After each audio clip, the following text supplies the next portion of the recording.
Hey, welcome to Playing for Keeps, the show where we take a deep dive into dating, love, relationships, sex, and attachment theory. Your host, DJ, will be hosting Dating Chronicles, where she has guests come on the show and give a funny, crazy, or romantic dating story. Tune in if you need a laugh, hear something romantic, or maybe hear someone else's experience to help you grow in your relationship journey.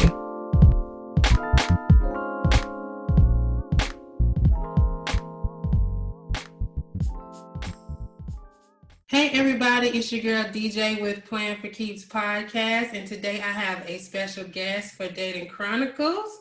His name is Greg. How are you today, Greg? How you doing? Hi everybody, how y'all doing? You doing all right today? Yeah, I'm hanging in there. The weather kind of up and down, but I'm enjoying it.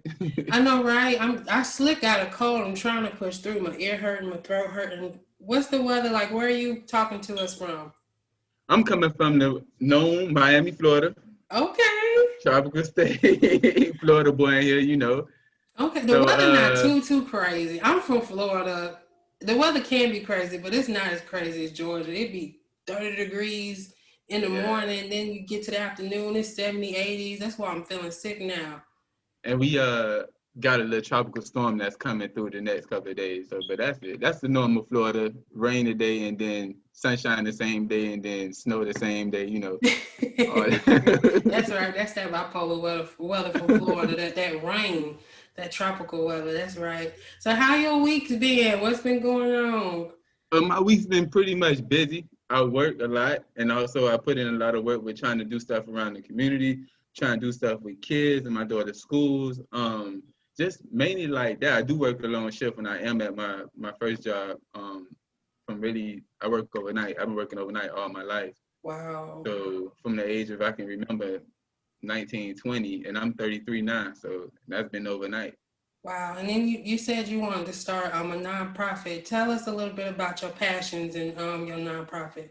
Man, so I love discussing my passion as far as my nonprofit, because I strongly believe with my nonprofit what it is that I want to do, and I'm pretty sure a lot of people will agree with me and accept like what it is I want to do. So I want to be that middle link, that connection between our children, our youth, and the opportunities outside of, you know, the normal basketball, the normal football, you know, outside of those activities. Let's expose our youth, our children, to what there is that's out there that's available for them, because a lot of times our youth don't know. Right. So we need to expose them to what it is to be a teacher, you know, what it is to be a lawyer, what it is to be. I gave this example. When a fire truck come down the street or ambulance truck come down the street, most of our kids just know that's just the ambulance truck. A lot of times they don't know what's really behind the scenes of an ambulance truck and what their job duties are for the day. So we need to show them that it's not just the truck riding by with the sirens, like they're saving lives. That's what that siren means. They rushing to get somebody that is saving lives. So it's deeper than that. And I think when utilizing the community and the donations for my nonprofit, it'll give these kids opportunities to be able to get inside of those careers that they might look like they want to do in, let's say, other sports, if they even do want to do sports, you know, giving our youth the opportunity to participate in things they thought or wouldn't have been able to come from the lack of finances through the family. And that's what I want to do. That's awesome. You got a name for the nonprofit? SIMS, that's the name of it. It stands for Smith Empowering Minds. That's what's up. That is what's up. All right, Greg. So you are here for a funny, crazy, or romantic dating story for Dating Chronicles. Tell us what you have for us today. Look, it's crazy. It's crazy. I'm going to tell you it's crazy. Okay, we ready. But, you know, I like to share my knowledge of what I've learned from growing up over the years. And I think probably a lot of guys and some young ladies too can also relate. But, you know, growing up in a relationship, what I've always learned was that it was just you and the girl. It was, you know, some level of commitment, some level of truthfulness. But, you know, at the end of the day, you just being you. You know, you want to have fun. You want to do this. You want to live. But at the same time, it sounds good to have somebody on the side of you. But we don't always take into consideration what that really means. That's true. So throughout my life, I was the average young guy, what we always known to be. Out there doing what it is I wanted to do. I only cared about me. And that's what a lot of us need to realize is that a lot of times at them young age, we don't really fully embrace the other individual as we think we do. We embrace what we want first, which is fine. But when you come into a commitment relationship, it's deeper than that. It's like, just as well as you committed to yourself, you got to be committed to the other one. So, going through school, athletic player, we all know the story, friend here, friend there, so it's exciting. It's fun for that time being. It is fun. Over the time of years, you got to start to learn that was one time period, and now it's time to adjust in another time period. Right. So when I was young, did I enjoy having a couple of lady friends around me? Like, I'm not gonna lie, like, yeah, I did. I mean, for somebody to say that they didn't, that's a lie. Because if I didn't, I wouldn't have done it. Right. So I enjoyed it, but then I learned a lot of lessons from it. I learned the hard way.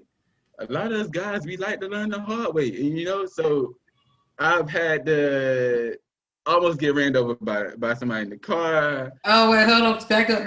We gotta go into this. What did you do to almost get ran over by a car? Now we can't give general stuff. What happened? I need to know what happened. Untruthfulness. That's what I can say. Just being untrue, and that causes emotional, Emotions to rise up, tension. Yes. You probably felt you play with emotions. So yeah, I almost got ran over. You know what I mean? I done had my car keyed up. I done been there. Busting windows out your car. Not that far. We ain't got there, but I close enough. I done had my tires flatted, and what can I say? It's a story. But we learn from that. We grow from that. If we don't, then what was it all for? That's true. So tell me, what did it for you? Was it the fact that your car almost got keyed or you almost got ran over? Is that what helped you change your mind to do better? Or did you see how much you hurt the other person? To be honest, it was when I started to have children. Okay. That's what made me realize that the things I've been doing, and even then, it still didn't take fold on me at the time like it should have. But it did start kind of opening my eyes into where and how I need to conduct myself. Did I always do it the right way? No, I didn't always do it the right way. But was it awareness in my mind of what I should be doing? It was. So over the course of years, I realized that I'm not only just living for me now, like I have someone else that's looking for me to do the right thing as well. And so slowly, over the course of years, time started to change, and it started to be, now we welcome into manhood now. You got a child. This ain't just you anymore. This is you living for somebody, and not just one person, not just two people, it's multiple people, multiple children. And not even that, like just family around.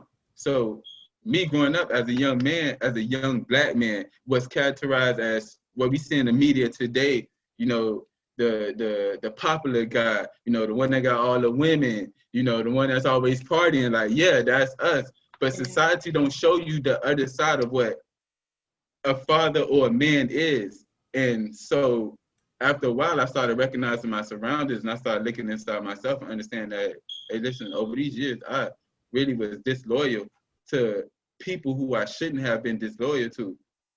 So after that, I started trying to carry myself in a better manner, be more respectful, think differently. We are what we think. So that really started to play. And as time, like I said, time progressed, it got better, but it was work. It was work. It didn't just happen overnight, you know what I mean? It was work. So let me go back a little bit. I'm gonna try to pick through what you gave me, because you didn't give me a story. You just gave me some general stuff. So let me try to pick through. So you said you were a guy who juggled 2 or more women at a time. Tell me, when you were in that mind frame and time frame, what did juggling women do for you? How did it make you feel? Did it boost your self-esteem? Like, what did it do for you back then, and then thinking how you are now? Like, what what's the difference? And why you feel you don't need that anymore? Good question. So listen, this is what it done. Back then, it was how can I say it? It was a confident booster. Now, that's one of the things. How can I say it? It made me feel like I was the man. It made me feel like, well, I'm in power. Like, you can't tell me nothing. This is who I am. This is what I do. It made me have like a swag to myself. Made me think like, this is life, but this is where it come down to. I can deal with the drama every now and then, because at the end of the day, it was selfishness. It was like what I wanted is what it made me feel happy. And I had to realize at that time, that's what I was chasing. I was chasing just me. And I was excited about it. So it's like, yeah, I get to go anywhere I want to go, do anything I want to do. I even talk to people the way I shouldn't have been talking to them, because I had a macho thing to me. You know what I mean? I felt like I connected with them people that was on TV that was already doing it, them athletic players, them rappers. I felt like, well, we're in the same boat. You just got more money than me. So I felt important. I felt like these people need me, and that's some bad mentality, because that's false. That's not true. And dig into why it's false. Because you don't need those things to make yourself to uplift you. You don't need those things to categorize you as who you are as a person. When you're able to look inside yourself and know within yourself who you are, that should be enough. That's right. All you need. But, going back to what we see and what we hear from our peers around us, that misguide us into what we think a man should and shouldn't be, and how I should and shouldn't carry myself, who I shouldn't respect. So I don't blame them. I take blame on myself, because I did know better, but I chose to go the other way.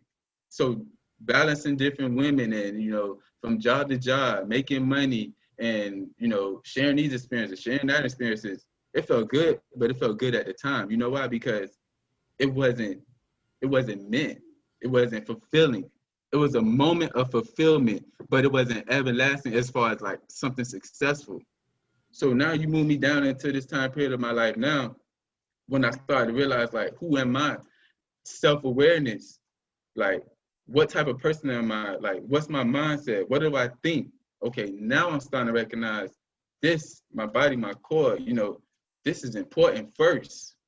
So even without all that, can I live and can I manage? Am I happy without all that? And yeah, I am. I am happy without having to deal with this. So I find one single person, and I wanted to share all the experiences that I know that's fun for me, and all the experience that they have, let's bring it together. Now we talking about building an empire. Now we talking about building the bondage. We're building a relationship that suffices us.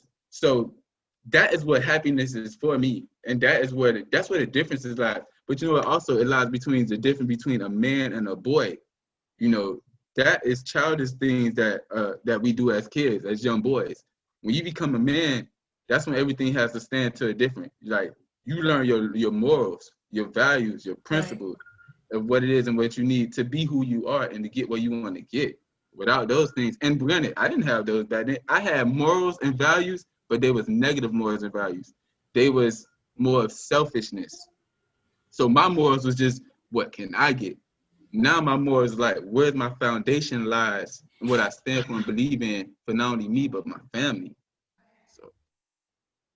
So what would you tell a young man that looks at material things and looks at the music videos and the rappers and the athletes and want what they have?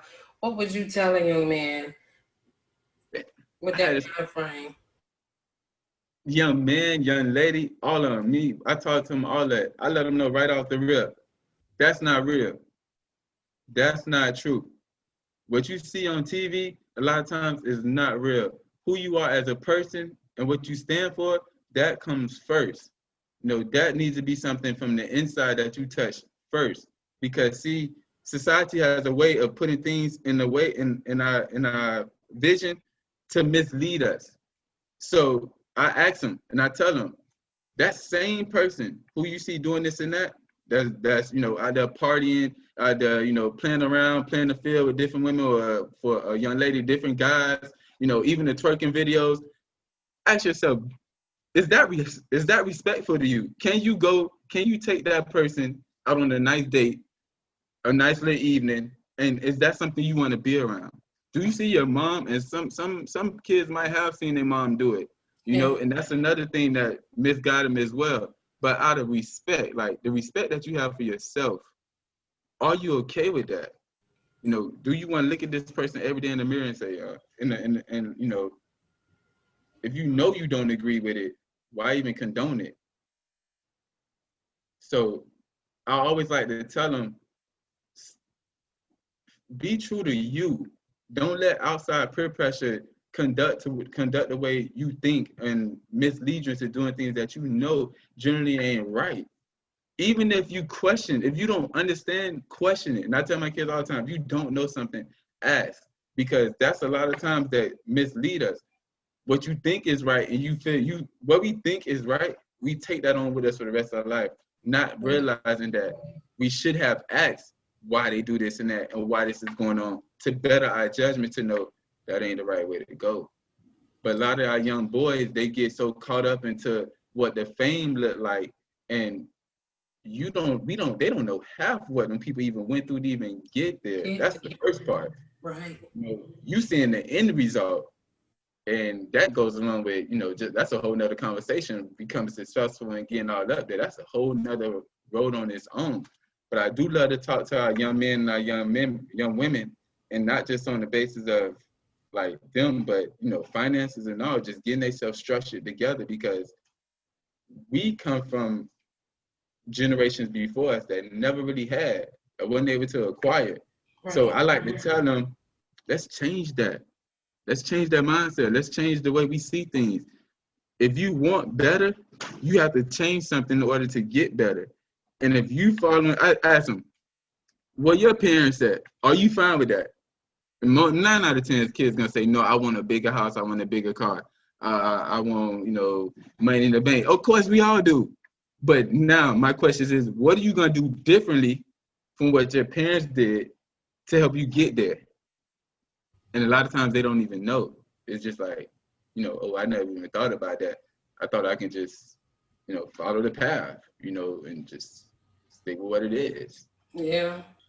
And that's what it is. Sometimes we need that visual in real life, or somebody speaking to us, in real time and in real life, to just get ideas, like where they say we need that representative, like where they have like when they talk about Hollywood, like more Black actresses and yes. The Black Barbie dolls and stuff like that. Just seeing more of just representation kind of that looks like you, so you can see, I can do this, or I can, I can do this, I can do that. That's why your organization sounds great, because depending on the areas of where kids live, they don't know the behind the scenes of a lot of different things, and that would be helpful to open their horizons to see that there's a lot of things they can do even outside of the traditional rapper or singer or athlete. Mm-hmm. You know what I'm saying? So no, that's great. Let me ask you a question about you. Your upbringing, were you in a 2-parent household? Yes. Okay. And the reason I smile is because I myself thought about that. And I had a conversation with myself, as it goes back to what I said. Even when you know differently, we still chose to go the opposite way. I was brought up in the house with great father, great mother, both worked the job, both did what they needed to do to make sure they provided for me and all. But somewhere down the line, I chose to do something the total opposite. And that right there was not even a light bulb to me. What influenced me to not realize what I've already seen was the right way, and made me think that going about it this way was a better way? Because it wasn't a better way. It was the wrong way. Because I don't know what my mom and dad did when they was growing up. I don't know if they went back and forth. But I do know that from the time I was born and raised, we was all together as a family. And I'm gonna make it even crazier. My friend at my job, he grew up in the house with his grandmother. Two different worlds, two different sides of the vision, right? I grew up with two parents. He grew up with his grandmother. From the beginning of time, he knew he wanted a house with his family, everybody together. From the time I knew, that wasn't a goal for me for a while. And that was a crazy thing because it shows appreciation from somebody who didn't have and know what they want. And there's someone from the other side appreciating but not even valuing what he had growing up and expecting that down the line. Got you. Wow. Yeah. That was gonna be my question, to see like, were you in a 2-parent household? Did you see, maybe your parents arguing a lot or disrespectful or anything like that? And then I'm even make this even more crazy. I've learned that from the same friend, different mentality now. For him to see a male figure that goes to work all the time, does what he has to do, stand behind his family, love them, cares for them, just straightforward, positive. To them, to him, in that mindset, for them, that was a weak male. And it shocked, just like it did you. And he said the only representation of a strong black male, I'm talking about black men now, strong black male was somebody who ran the streets, sold drugs, got in trouble with the law on numerous occasions, and just did everything besides from what a specific 9-to-5 man did. And I, at that point, was like, well, where did you even get that concept from? And he said, from him knowing growing up that was a weak individual, that was a weak male, until he realized that, no, this is what I need to do to take care of my family. I need to be on this side. And he come from, again, two different sides of the globe, two different sides of the world. Right. Well, I'm shocked, but then I'm not shocked because me coming kind of from the hood myself, on a conscious level, I think the guys growing up that I was around, on a conscious level, 9-to-5 is the right way, but it also was a lame way because it always just seemed like those guys never got ahead versus the guys that are on the street. The living was fast, but you made money quick. You did what you wanted. You wasn't punching a clock. Right. My question, I want to go back to you a little bit and how you grew up. Were you kind of the kid who had kind of, in a way, not like a silver spoon in your mouth, but did you get everything that you wanted as a kid? Were you spoiled? Because sometimes that can revert too. So if you got whatever you wanted, you was already, star player, stuff like that. I think that, not saying that you were just this spoiled kid, but if you already got the things that you wanted all the time, you probably would, like, I think of like two sides of a coin, like givers and takers. Like if you're a kid who grew up, maybe you took care of your siblings or you took on responsibilities you didn't have to, you're probably one of the people who are givers, or you'll probably be somebody in the relationship who would be done wrong. And then, not saying that you're necessarily a taker, because I don't know you personally, but if you're somebody who, you grew up, like you just kind of said, you were able to get the things that you wanted and stuff like that.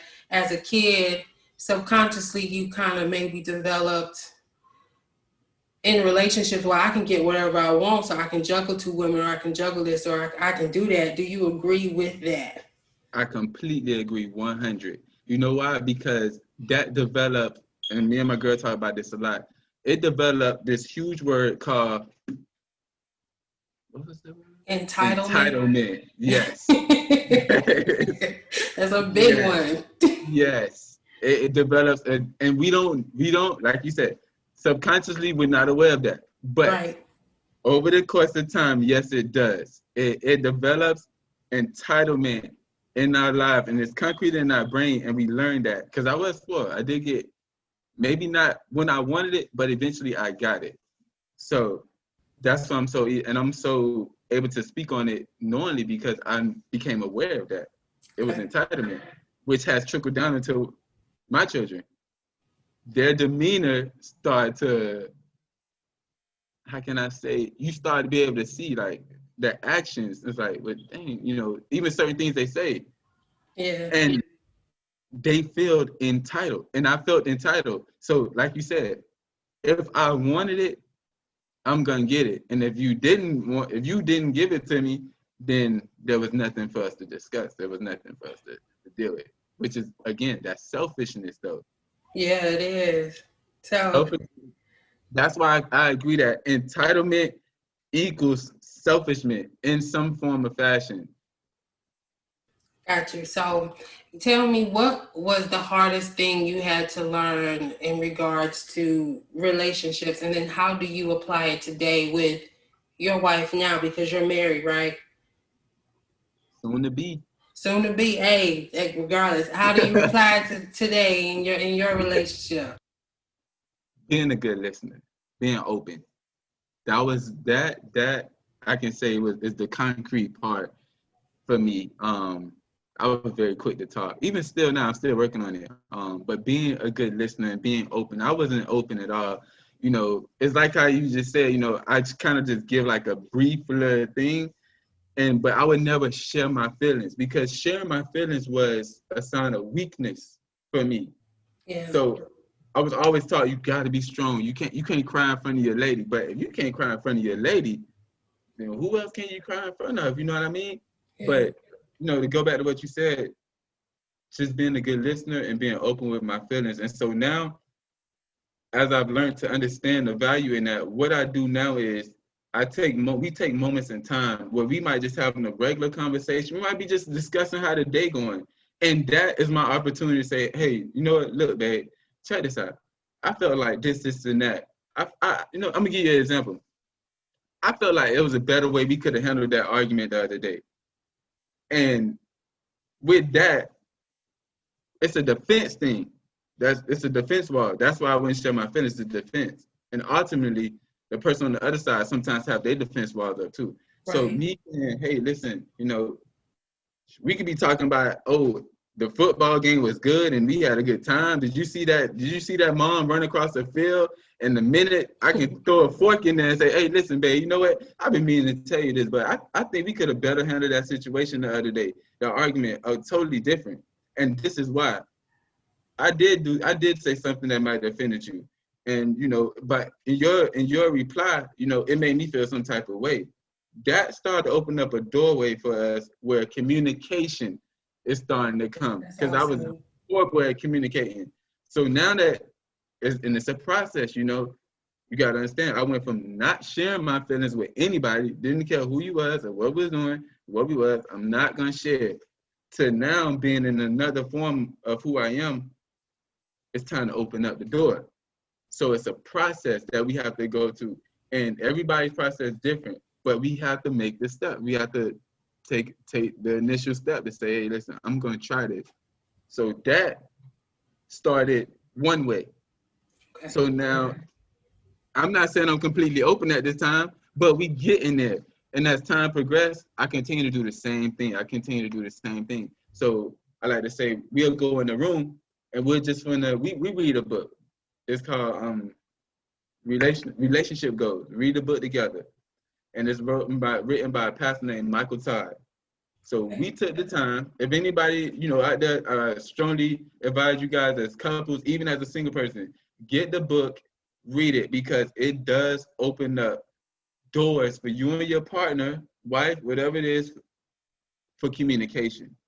So we read the book. The book started talking about sex or whatever in the book, which is something that I understand how she feels about sex and I understand how I feel about sex, which was another conversation.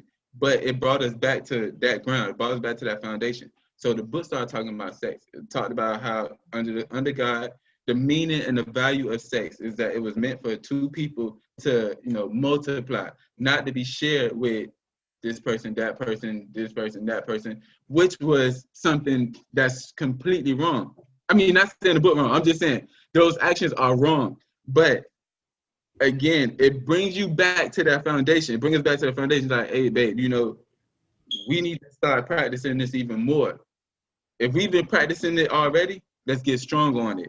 You know, because now we need to be here. Your relationship need to be here. Y'all gotta have a full understanding. So this going back to communicating, because I didn't want to communicate by none of this. You know what I mean? I didn't want to open that door to none of this. So now we communicating, and through the communicating is building a stronger foundation. It's making us more open to each other, like I said before. It's making us be more self-aware. It's making us feel more peaceful. You know, there's no tension. Granted, we always gonna have something that we want to talk about, but once you get that foundation, like communication, sharing your feelings with the other one, you then make it easier for your partner to even say the slightest thing. I can, another example, I'm gonna tell you this story, right? So my girl might wake up in the morning. She probably gonna kill me when she hit his heart. My girl might wake up in the morning, and now, you know, I'm waking up too. So it's like, ain't nobody brushed their teeth yet. You know what I'm saying? So you know the breath is funky or whatever. So she's talking to me, and I'm talking to her. You know, we saying, oh, I love you and this and that. Oh, hey, good morning. Listen, first of all, you can't be using words that bring out that stink breath in the morning just like that. You know what I mean? But, you know, we got that communication level, and it's like, she like, babe, your breath stink. And I'm like, what, your breath stink too. You know what I mean? Don't pass the torch, and don't, if you ain't gonna take it back with you. So we shared, and then last like that, it's like, okay, well, you gonna go brush your teeth first, or what? Cause if you say my breath stink, yours just is kicking. You know, so we share like little jokes like that and laughs and stuff like that. And she'll walk through here, and then I'd be like, babe, where your butt went? It just came and left. You know what I mean? We just share those type of jokes. But again, we've gotten there. We've gotten to that level. Y'all worked on y'all communication styles and all that stuff. That's what's up, man. And I must say, she's always been the communicator. It was me. Okay. So how long? How long did it take, like, for you to get there? Like, as far as like y'all relationship, how long did it take for you to decide? Okay, let me too just open up. It took me a couple of months. She moved in August. We really got serious. We done already did a year. I feel like I've been doing 20 years or whatever, you know what I mean? But it took me at least 6 to 8 months, and I'm not gonna say I'm fully there. I'm still working on it. I think that's okay. I think, you know, a lot of things in life as human beings, because of how we were brought up and things we were taught and things we were exposed to, we're going to be working on ourselves probably for the rest of our lives. But as long as you're working on it and your partner is happy and you're happy and you guys are growing in the right direction, and that's a positive, man, for real. Yeah, it is. Yeah. I would say it took me about 6 to 8 months. It even got to the point to where, I remember right before Christmas, we were like, listen, we either gonna really put this work in, or we not going into this new year like this. We would not do this but that's awareness. You know, that's acknowledging that we have something we need to work on. So we agree, like, hey, listen, okay, we gonna agree this. We ain't taking this into the next year. We either gonna get this right and put the work in, or we just gonna let it go. You know what I mean? Yeah. And that's a big communication part amongst couples that needs to always be addressed. When you both know something is not right, don't like hide it under the cover, because it ain't gonna do nothing but keep bringing up tension. Because the minute I get upset, it's always gonna revert back to that little thing, and that little thing gonna add flame to the fire that's already been going. You know what I mean? And then if it's even more other little things, it's just a continued domino effect. It's like a snowball effect. Right. And it's like, so when it all comes out, like, oh man, so this how you been feeling all this time? And we all know relationships, it's the smallest things that break them apart, always. The thing that wasn't discussed. Very true. Very true. Well, Greg, I appreciate you for coming on and dropping your wisdom. I appreciate you inviting me, man. I really do. You know, I love sharing my knowledge. And I think we all need to start doing that, because we all have something to share. We all have something we can teach somebody, you know. And the sooner we start recognizing what it is that we have to offer people, the better we can start making the world. And that's just my opinion. It's mine too. I love it. And just like I said, my nonprofit, that's why I go on YouTube and I do my videos just to keep inspiring people and just share them. Like, hey, listen, you can do it. You got to believe. You got to have goals. You need all that, and just time and patience, because none of us is perfect. None of us is perfect. That's true. So tell the audience where they can find you. So you got a YouTube channel. What's your YouTube channel called? I don't know if I can say it on my shirt, Greg space Smith Jr. 6. You can find me on YouTube. Subscribe, like, comment, share. I take all feedback, whatever it is. I'm always looking to just make my channel better for y'all, and on Facebook, I haven't got there. I share a little bit there, but Gregory Smith is my Facebook channel. And I am getting ready to develop me Instagram. So that's coming. And you can also go to my website, and it's called GS Enterprise with a ZE at the end, not SE, GS Enterprise 4.weebly.com. And you can see some of my stuff there, because I am, like I said, getting in more with the community. I'm involved with my daughter's school, and I'm on the PTA. So I do a lot of things together, because it's all about building relationships, man. It's all about building relationships. And I even did an episode on relationships, because the relationships are important. I'm not talking about boyfriend and girlfriend relationships. I'm talking about everyday relationships, people who we meet. So I would just want to ask you one question. Have you ever heard of a relationship called assignment, being considered an assignment? I haven't heard of that, but I know that relationships in general are important, just with friendships, boyfriend, girlfriend, but also with business. So I don't know if you're relating to assignments as far as business, like making sure you're building those connections and building those relationships in regards to that. I don't want to give it away. But if you guys do go on my YouTube channel, you can look up the relationship type category. Okay. And the only reason I'm sharing is because this was brought to my attention. This is new. I never heard of a relationship be called an assignment relationship. But once you realize what it is, we all are that at some point in our life, and we all receive it at some point in our life. So it's not that like pen the paperwork in assignment. It's more a different fashion. I'm gonna check out that YouTube video, because now I gotta know. If it's not that, then yeah, I need to know. Okay, well. Like I said, I want to thank you for coming on, and I want to thank all of the listeners for tuning in today. You can find me at P4K Podcast on Instagram and Facebook. And until next time. Thank you for tuning in to today's show. If you liked this podcast, please download and subscribe. If there's anything you would like to talk about in regards to relationships, or would like to be a guest on the show to speak on relationships or get advice, you can always connect via social media at Playing for Keeps, or email DJ at info@p4kdating.com. Thank you for tuning in, and bye for now.